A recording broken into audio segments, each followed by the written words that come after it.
حکومت P T I کی جھولی میں ڈالنے کا فیصلہ ہو چکا۔ آصف علی زرداری اور نواز شریف کو سیاست سے مائنس کرنے کا فیصلہ ہو چکا۔ الیکشن 2018 سے پہلے شاہ محمود قریشی کے انکشافات کی فوٹیج 24 نیوز منظر عام پر لے آیا ہے۔ اسی بارے میں آپ کو رپورٹ دکھاتے ہیں۔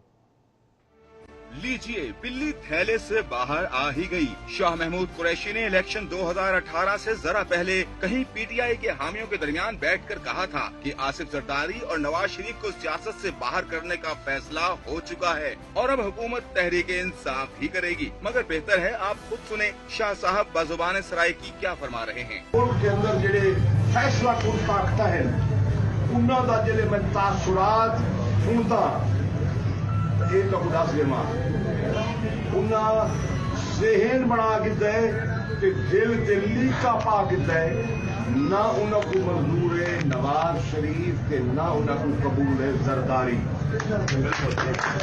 یقیناً شاہ صاحب 2023 کے الیکشن کے لیے بھی پر امید ہوں گے کہ پی ٹی آئی ایک بار پھر اقتدار سنبھالے گی۔ بڑی پارٹی سوائے تحریک انصاف کے نظر دی میں انشاءاللہ اللہ تعالیٰ نے توفو ساتھ موقع دیا ہے اور انشاءاللہ ایک موقع مزید مل سی۔ اس پر پیپلز پارٹی کے رہنما مرتضی وہاب نے سب کچھ سمجھتے ہوئے بھی کچھ نہ سمجھنے کا انداز اپناتے ہوئے شاہ محمود قریشی سے پوچھا ہے کہ وہ ان قوتوں کے نام بتائیں جو آصف زرداری اور نواز شریف کو سیاست سے باہر کرنے کا فیصلہ کر چکی ہیں۔ بلاول بھٹو زرداری صاحب نے اگست کے مہینے میں جو عمران خان صاحب کو سلیکٹڈ وزیر اعظم کا لقب دیا تھا، اس لقب کی تائید شاہ محمود قریشی صاحب نے کل کی اپنی اس خطاب میں کی ہے، جب وہ خود کہہ رہے ہیں کہ انتخاب کرنے والے کچھ اور لوگ ہیں۔ عوام سے خطاب کرتے ہوئے جب وہ کہہ رہے ہیں کہ آپ نے انتخاب نہیں کیا، کچھ اور لوگ، کچھ اور قوتیں تھیں، تو میں سمجھتا ہوں عوام پاکستان کو یہ سوال پوچھنا چاہیے۔